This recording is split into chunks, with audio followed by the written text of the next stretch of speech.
ሊቃናተ ነድ ዘሰማያዊት ማይፈድ በእንተ በግዑ እቀብዋ ነዛቲ ያዘድ።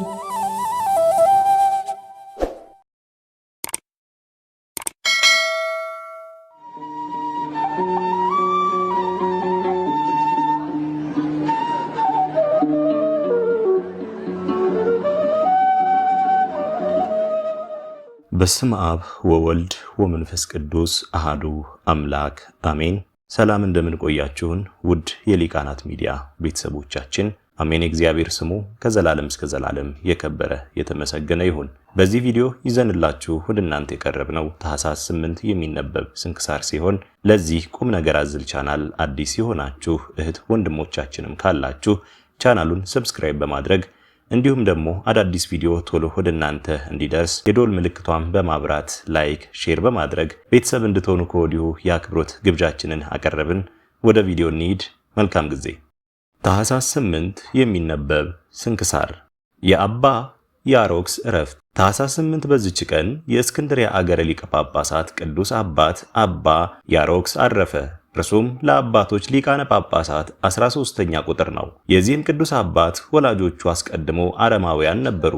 በወለዱትም ጊዜ የአረማውያንን ትምህርት መጻሕፍቶቻቸውንም ሁሉ አስተማሩት። ከዚህም በኋላ አምነው ተጠመቁ። ይህን ልጃቸውን የቤተ ክርስቲያንን ትምህርት አስተማሩት። የሐዋርያትንም መጻሕፍት አጠና። ሊቀ ጳጳሳት ዲሜጥሮስም ድቁናን ሾመው። ከዚህም በኋላ በእስክንድርያ ሀገር ቤተክርስቲያን ቅስና ሾመው። መንጋውንም በመልካም አጠባበቅ ጠበቀ። ሥራውንም ፈጸመ። የቤተክርስቲያንንም ሕግ ጠንቅቆ አወቀ። አባት ዲሜጥሮስም ባረፈ ጊዜ ይህን አባት መርጠው በእስክንድርያ አገር ላይ ሊቀ ጵጵስና ሾሙት። እርሱም ክብር ይግባውና የክርስቶስን መንጋዎች በቀናች ሃይማኖት አጽንቶ ጠበቀ። ከአረማውያን ብዙዎችን ክብር ይግባውና ክርስቶስን ወደ ማመን መልሶ የክርስትና ጥምቀትን አጠመቃቸው። ለቅዱስ ዲዮናስዮስም ለምእመናን እንዲፈርድ ሥልጣን ሰጠው። እርሱ ግን አላውያንን ወደ ቀናች ሃይማኖት እስኪመልሳቸው ድረስ ያስተምራቸውና ይገሥጻቸው ነበር። በወንጌላዊ ቅዱስ ማርቆስ ወንበር 13 ዓመት ኑሮ በሰላም አረፈ። ለእግዚአብሔር ምስጋና ይሁን። እኛንም በዚህ አባት ጸሎት ይማረን፣ በረከቱም ከእኛ ጋር ትኑር ለዘላለሙ አሜን። የበርባራና የዩሊያና ዕረፍት። በዚህችም ቀን የከበሩ ሴቶች በርባራና ዩሊያና በሰማዕትነት አረፉ። ይህችም ቅድስት በርባራ በከሃዲው መክሲሚያኖስ ዘመነ መንግስት በቤተ መንግስት ውስጥ ታላቅ መስፍን ለሆነ ሰው ልጁ ናት። ስሙም ዲዮስቆሮስ ነው። እርሱም ለልጁ ለበርባራ ማንም እንዳያያት ታላቅ ጽኑ የሆነ ሕንጻ አሰራ። ከዚህም ዳግመኛ መታጠቢያ የውሽባ ቤት በግንብ ሰራ። የሚከፈቱ 2 መስኮቶችንም በውስጡ እንዲሰሩ አዘዘ። ቅድስት በርባራም 2ቱን መስኮቶች ባየች ጊዜ 3ኛ መስኮትን እንዲሰሩ ሐናጺዎችን አዘዘቻቸው። ከዚህም በኋላ ክብር ይግባውና ጌታችን ኢየሱስ ክርስቶስን አዳኝ የሆነ መስቀሉን ምልክት በውሃ መታጠቢያው ላይ አሰራች። አባቷም ወደዚህ ሕንጻ በገባ ጊዜ ይህን ልጁ ያሰራችውን አይቶ አናጺዎችን ጠየቀ። እርሱም ይህን እንድንሰራ ልጅህ አዘዘችን አሉት። እርሷንም ጠርቶ ለምን እንደዚህ ያደረግሽ አላት። እርሷም አባቴ ሆይ አስተውል፣ ልዩ 3 በሆነ በሥላሴ ስም ሥራ ሁሉ ይፈጸማልና ስለዚህም 3ኛ መስኮት አሰራው። ይህም መስቀል ዓለም ሁሉ በእርሱ በዳነበት በመድኃኒታችን ኢየሱስ ክርስቶስ መስቀል አምሳል ነው። አንተም አባቴ ሆይ ከስህተት ተመልሰህ የፈጠረህን አምላክ አምልከው አለችው። አባቷም ከእርሷ ይህንን በሰማ ጊዜ ሰይፉን መዞ በኋላዋ ሮጠ። እርሷም ሸሸች። በፊቷም የነበረች አለት ተሰንጥቃ በውስጧ ገብታ ሰወረቻት። ከዚህም በኋላ ወደ አባቷ ተመለሰች። እርሱም እንዲያሰቃያት ለሌላ መኮንን አሳልፎ ሰጣት። እርሱም ታላቅ ስቃይን አሰቃያት። በዚያም ዩሊያና የምትባል ሴት ነበረች። ቅድስት በርባራንም አየቻትና የምታጽናናትና የምታረጋጋት ሆነች። ክብር ይግባውና ጌታችን ኢየሱስ ክርስቶስም ለቅድስት በርባራ ተገለጸላትና አረጋጋት። ከዚህም በኋላ አባቷ በሰይፍ ራሷ እንዲቆርጡ የባልንጀራዋ የዩሊያንም ራስ እንዲቆርጡ አዘዘና ቆረጧቸው። ሰማዕትነት አክሊልንም ተቀበሉ። በዚያም ጊዜ ከሰማይ እሳት ወርዶ አባቷንና ጓደኛው የሆነ መኮንን መርቲያኖስን አቃጠላቸው። ያም በውሽባ ቤት ውስጥ በመስቀል ምልክት ያሰራችው መታጠቢያ ለታመመ ሁሉ ከእርሱ በታጠበ ጊዜ የሚያድን በውስጡም ታላቅ ፈውስ ያለበት ሆነ።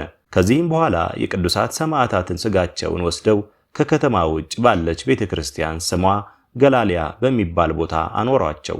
ይህ ስጋቸውም በቅዱሳን ሰማዕታት በአቡ ቂርና በዮሐንስ በምስር ሀገር ባለ ቤተ ክርስቲያናቸው እስከ ዛሬ አለ።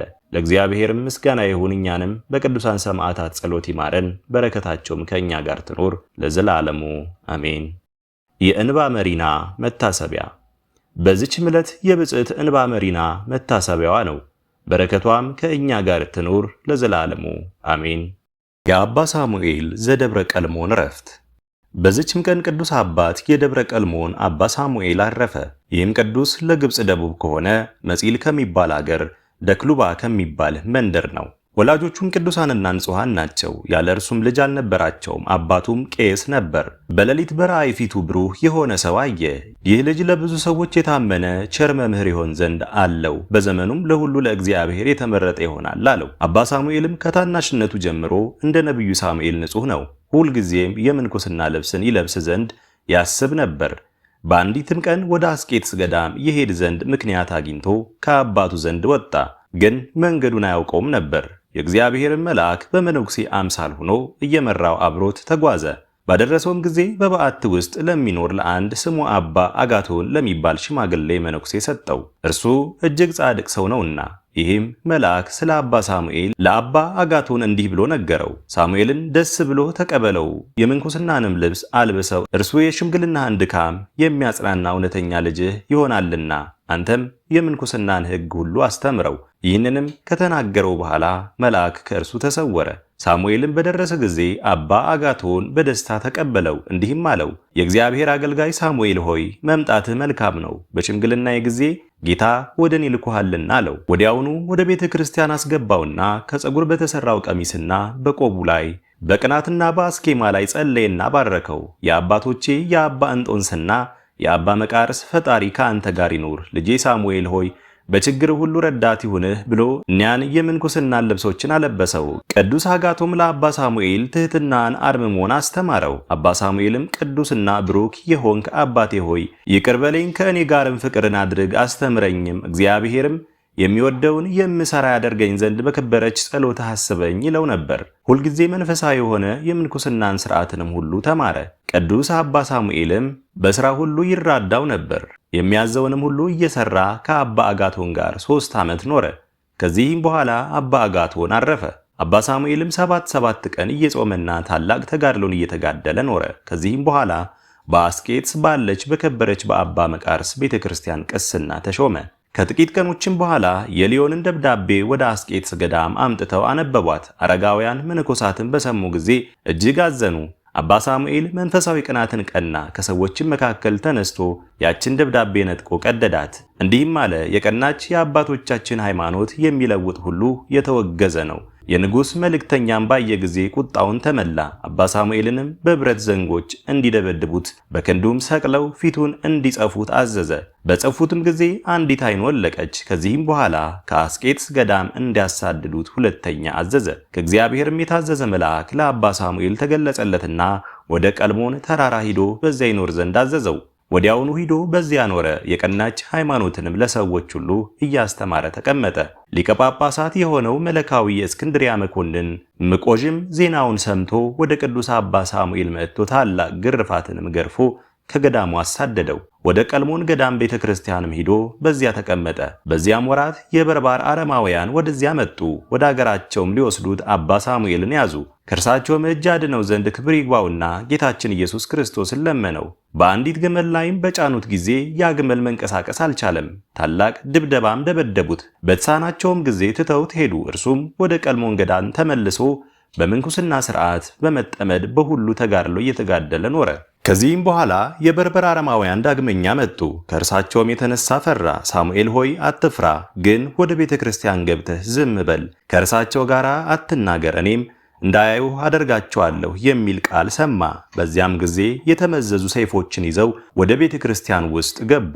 እነርሱም እጅግ በሚያስፈራ ድምፃቸው ይጮሁ ነበር። ቅዱስ ሳሙኤልም በቤተ መቅደስ ውስጥ ኃጢአትን ሲሰሩ ተመለከተ። ስለ ድፍረታቸውም ዝም ማለት አልተቻለውም፣ ተናገራቸው እንጂ። እግዚአብሔርን መፍራት የሌላችሁ እናንተ ከሃዲያን፣ እግዚአብሔር እንደ ክፉ ስራችሁ ይክፈላችሁ አላቸው። እነዛም አረማውያን አንተ ከዚህ ነበርክን? እኛ ግን አላየንህም አሉት። ከዚህም በኋላ ይዘው ከቤተ ክርስቲያኑ ምሰሶ ጋር አሰሩት። ለመሞት እስከሚቀርበት ገረፉት። ከማሰሪያውም ሲፈቱት በግንባሩ ተደፋ። ግመሎች እስካሉበትም ቦታ ጎትተው ራሱን በጫማ መቱት። ከድብደባ ብዛት የተነሳ መንቀሳቀስ አልተቻላቸውም። በግመልም ጫኑት። ከሕመሙም ጽናት የተነሳ መሪር ልቅሶን የሚያለቅስ ሆነ። ያም ግመል ወደ እርሱ ተመልሶ በሰው ቋንቋ እንዲህ ብሎ ተናገረው፣ መደብደብህን መልካም አደረጉ። ዝም በል አትናገር ያለህን የፈጣሪህን የእግዚአብሔርን ትእዛዝ ስለተላለፍክ ሞት ይገባሃልና አለው። አባ ሳሙኤልም ሲሰማ በእውነት በድያለሁ፣ ነገር ግን እግዚአብሔር ቻይ ነውና መተላለፌን ይቅር ይበለኝ አለ። ከዚህም በኋላ ወደ አገራቸው ወሰዱት። በዚያም የአስቄጥስ ገዳም አበምኔት የሆነውን ከእርሱ አስቀድሞ የማረኩትን አባ ዮሐንስን አገኘውና እርስ በራሳቸው ተጽናኑ። የአባ ሳሙኤልም ጌታው ፀሐይን እንዲያመልክ ያስገድደው ነበር፣ እርሱ ግን ከቶ አልሰማውም። ከዚህም በኋላ ከአንዲት ብላቴና ጋር በሰይጣን ምክር እግሩን አቆራኝቶ ግመሎቹን እንዲጠብቁ ወደ ጫካ ሰደዳቸው። ቅዱስ ሳሙኤል ከእርሷ ጋር በኃጢአት እንደሚወድቅና ዲያብሎስ ባስተማረውና በመከረው ሁሉ እንደሚታዘዝለት አስቧልና። ከዚህም ሁሉ ቅዱስ ሳሙኤል ኃይልና ብርታት የሚጨምርለት ሆኖ ጌታው ታሞ ለሞት እስከቀረበ ድረስ በዚያ ኖረ። አባ ሳሙኤልም በላዩ ጸለየና ከደዌው ፈወሰው። ዜናውንም በሀገሩ ሁሉ ተሰምቶ ደዌ ያለባቸው ሁሉ ወደ እርሱ የሚመጡ ሆኑ። እርሱም በዘይቱ ላይ ጸልዮ ሲቀባቸው ወዲያውኑ ይድናሉ። ጌታውም ይህንን አይቶ እጅግ አደነቀ። በአንተ ላይ ያደረግኩትን በደሌን ሁሉ ይቅር በለኝ ብሎ ሰገደለት። እጅግም ወደደው፣ አከበረውም። የምትሻውንም ጠይቀኝ አደርግልሃለሁ አለው። አባ ሳሙኤልም ወደ ሀገሬ እመለስ ዘንድ ሻለሁ አለው። ጌታውም እጅ መንሻ ብዙ ገንዘብና ግመሎችን አዘጋጅቶ በፍቅር በሰላም ሸኘው። ልጆቹም መነኮሳትም ወደ እርሱ ተሰበሰቡ፣ አእላፍ እስኪሆኑ ድረስ እጅግ በዙ። ቅድስት ድንግል እመቤታችን ማርያምም ተገልጻለት ይህ ቦታ ለዘላለም ማረፊያዬ ይሆናል አለችው። ከዚያችም ዕለት ወዲህ ወደዚያ ገዳም አረማውያን ተመልሰው አልመጡም። ይህ አባት ሳሙኤልም ብዙ ድርሳናትን ደረሰ። ስለ እስላሞችም መምጣት መንግስትንም ስለመያዛቸው የክርስቲያን ወገኖችንም በቦታ ሁሉ እንደሚያሰቃዩአቸው ትንቢት ተናገረ። እነርሱም የአጋር ልጆች ናቸው። ዕረፍቱን በቀረበ ጊዜ መነኮሳት ልጆቹን ሰበሰባቸውና በእግዚአብሔር ሕግ ጸንተው እንዲኖሩ እስከ መጨረሻይቱም ሕቅታ ስለ ቀናች ሃይማኖት እንዲጋደሉ አዘዛቸው። ከዚህም በኋላ ጥቂት ታሞ አረፈ። ስለ እርሱም እንዲህ ተባለ። አንድ ቀን ከልጆቹ ውስጥ አንዱ አረፈ። አባ ሳሙኤልም ወደ እርሱ በመጣ ጊዜ ነፍሱ ተመልሳለት በመነኮሳት ፊት ተነሳ። የኃጥአንን ስቃይ የጻድቃንንም ተድላ ደስታቸውን እንዳየ ተናግሮ ተመልሶ አረፈ። ለእግዚአብሔርም ምስጋና ይሁን። እኛንም በዚህ አባት ጸሎት ይማረን፣ በረከቱም ከእኛ ጋር ትኑር ለዘላለሙ አሜን። የአባ ኤሲና የእህቱ ቴክላ ሰማዕትነት። በዚችም ቀን ለእስሙናይን በስተምዕራብ ካለ አውራጃ በጺር ከሚባል መንደር ቅዱሳን አባ ኤሲና እህቱ ቴክላ በሰማዕትነት አረፉ። ይህም አባት ኤሲ እጅግ ብዙ ገንዘብ ቦታዎችና በጎችም አሉት። የበጎችም ጠጉር ሽያጭ ለድሆችና ለችግረኞች ምጽዋት አድርጎ ይሰጥ ነበር። እርሱ እግዚአብሔርን እጅግ ይፈራ ነበርና እህቱ ቴክላም እንደርሱ እግዚአብሔርን የምትፈራ ናት። የአባታቸው ስም ኤልያስ የእናታቸውም ስም ማርያም ይባላል። እነርሱም ልጃቸውን ኤሲን የተወደድክ ልጃችን ሆይ በሕይወታችን ሳለን ልናጋባህና በአንተ ደስ እንዲለን እንወዳለን ብለው ለመኑት። እርሱ ግን ይህን አልወደደም። እንዲህም አላቸው፣ የተባረካችሁ አባቴና እናቴ ሆይ ጸልዩልኝ፣ የምታዘዙኝንም ሁሉ በደስታ እቀበላለሁ። ስለ ጋብቻ ግን አትናገሩኝ አላደርገውምና። ከዚህም ጊዜ ወዲህ ስለ ጋብቻ ከቶ አልተናገሩትም፣ እጅግ ይወዱት ነበርና። ከዚህም በኋላ ዕድሜው 20 ዓመት ሲሆነው አባቱ ሞተ። ከጥቂት ቀኖችም በኋላ እናቱ ሞተች። ከሃዲ ንጉሥ ዲዮቅልጥያኖስም በዚያ ወራት ሰው ሁሉ ለጣዖት እንዲሰግድ አዘዘ። ቅዱስ ኤሲም የንግድ ዕቃውን ይሸጥ ዘንድ ወደ እስክንድሪያ ሄደ። ለአባ ኤሲም በእስክንድሪያ ሀገር ጳውሎስ የሚባል ወዳጅ አለው። እርሱም ጽኑ በሆነ ደዌ ታሞ ነበር። ከደዌውም እስከሚድን አባ ኤሲ በእርሱ ዘንድ ተቀመጠ። በዚያም ወራት በቤተ ክርስቲያን ወገኖች ላይ ታላቅ መከራ ሆኖ ነበር። እኒህ የከበሩ ኤሲና ወዳጁ ጳውሎስ ጣፋጭና መልካም የሆነውን መብል በገንዘባቸው እየገዙ በእስክንድሪያ አገር ለሚኖሩ ቅዱሳን ይወስዳሉ። እንዲሁም ክብር ይግባውና በጌታችን በኢየሱስ ክርስቶስ ስም የታሰሩትን ይጎበኟቸዋል፣ ያረጋጓቸዋልም፣ እንደ ባሮችም ያገለግሏቸው ነበር። እኒህ ቅዱሳንም የሰማዕትነት አክሊልን እናንተ ትቀበሉ ዘንድ አላችሁ ብለው በእነርሱ ላይ ትንቢት ተናገሩ። በዚያም ወራት የሃርማኖስ ልጅ ቅዱስ ፊቅጦርን ወደ እስክንድሪያ አገር አመጡት። አባ ኤሲና ወዳጁ ጳውሎስም ባዩት ጊዜ አደነቁ፣ መንፈሳዊ ቅናትንም ቀኑበት፣ እርሱ የዚህን ኃላፊ ዓለም መንግሥት ንቋልና። ከዚህም በኋላ አባ ኤሲ ወደ መኮንኑ ቀርቦ በክብር ባለቤት በጌታችን ኢየሱስ ክርስቶስ ታመነ። መኮንኑንም ያሰቃዩት ዘንድ አዘዘ። ባለንጋዎችም ብዙ ግርፋትን ገረፉት። ሕዋሳቱንም በሾቶሎች ሰነጣጠቁ። በሥጋውም የችቦ መብራትንም አደረጉ። በሰንሰለትም አሰሩት። ሁለተኛም ነበልባሉ እጅግ ከፍ ከፍ እስከሚል በማንደጃ ውስጥ እሳትን አነደዱ። አባ ኤሲንም ከውስጡ ጣሉት። እርሱም እንዲህ ብሎ ጸለየ። ጌትነት ገንዘብ የሆነ ጌታዬ ኢየሱስ ክርስቶስ ሆይ 3 ደቂቅን ከነደደ እሳት ዳንኤልን ከአናብስቶች አፍ ምስክርህ ፊቅጦርንም ከውሽባ ቤት እሳት ያዳንካቸው አንተ ነህና እንደ እርሱ አድነኝ። የሚረዳኝን ቸር መልአክ ላክልኝ። ለአንተ ምስጋና ይሁን አሜን አለ። ይህንንም ጸሎት በጸለየ ጊዜ እነሆ ሱሪያ መልአክ ከሰማይ ወርዶ በአባ ኤሲ ቀኝ ቆመና ጻድቅ ሰው ሆይ ሰላም ላንተ ይሁን፣ እግዚአብሔር ካንተ ጋር ነውና ከመከራ ሁሉ እርሱ ያድንሃልና አትፍራ አለው። በዚያም ጊዜ የእሳቱ ማንደጃ እንደ ቀዝቃዛ ጠል ሆነ። መልአኩም የእቶኑን ግድግዳ ሰንጥቆ የከበረ አባ ኤሲን እጁን ይዞ ያለ ጥፋት በጤና ወጣው። በዚያም ጊዜ አባ ኤሲ ወደ መኮንኑ ሄዶ እንዲህ ብሎ ጮኸ። አንተ ከከሃዲ ንጉሥህና ከረከሱ ጣዖታትህ ጋር እረፍ። ሕዝቡም ሕያው ሆኖ ያለ ጉዳት አባ ኤሲን ባዩት ጊዜ እጅግ አደነቁ። በአንድ ቃልም እኛ በግልጥ ክርስቲያን ነን፣ በቅዱስ አባ ኤሲ አምላክ እናምናለን ብለው ጮኹ። መኮንኑም ራሶቻቸውን በሰይፍ እንዲቆርጡ አዘዘ። በመንግሥተ ሰማያትም የሰማዕትነት አክሊልን ተቀበሉ። ከዚህም በኋላ አባ ኤሲን ወደ እስር ቤት እንዲወስዱት መኮንኑ አዘዘ። እንዳዘዛቸውም አደረጉ።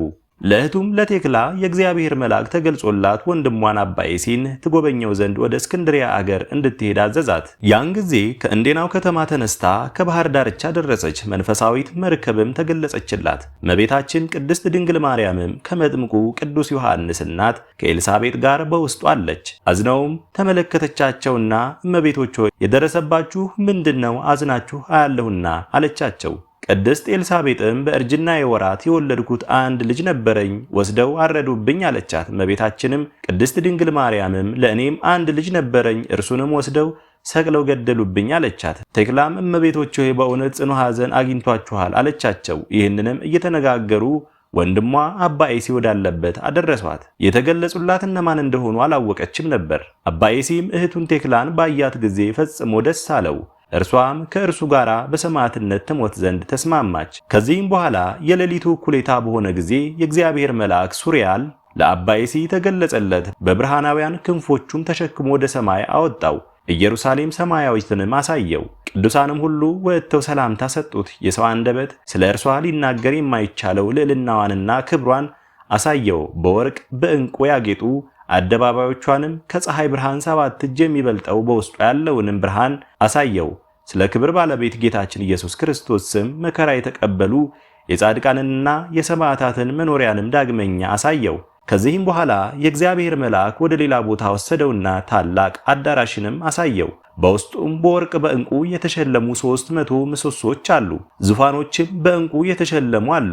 በዚያም አዳራሽ ውስጥ 200 ጭፍሮች ቆመው ነበር። እነርሱም በወርቅ ዝናር የታጠቁና ያጌጡ ናቸው። ከእርሳቸውም እያንዳንዱ ርዝመቱ 15 ክንድ ይሆናል። እኔም ኤሲ ያንን መልአክ ከዓለም ሰዎች ውስጥ በዚህ አዳራሽ አምሳል ማንም ሊሰራ የማይችለው ይህ አዳራሽ ለማን ነው አልሁት። መልአኩ እንዲህ አለኝ፣ ወንድሜ አባ ኤሲ ሆይ የምድር ነገሥታት ሁሉም ከዓለም ሁሉ ጋር ቢሰበሰቡ ይህን አዳራሽ ከተሸከሙት ከእኒህ ከ300 ምሰሶች የአንዱን ምሰሶ ሽያጭ ዋጋ አይችሉም አለኝ። እኔም አይቼ አደነቅሁ፣ እግዚአብሔርንም አመሰገንሁት። ሁለተኛም ይህ የከበረና ያማረ ታላቅ አዳራሽ ለማን ይሆን አልሁት። ያ መልአክም የሰራዊት አለቃ ለነበረ ለህርማኖስ ልጅ ለሰማዕቱ ፊቅጦር ይህ ሁሉ ተሰጠ። እርሱ ምድራዊ መንግስትን፣ ሽልማቱንና ጌጡን፣ ክብሩን ሁሉ ንቆ ትቶ መከራ መስቀሉን ተሸክሞ የክብር ባለቤት የሆነ ጌታውን ክርስቶስን ተከትሏልና፣ ስለዚህ ስለ ኃላፊው ምድራዊ መንግስት ፈንታ የማይጠፋ መንግስትን እግዚአብሔር ሰጠው አለኝ።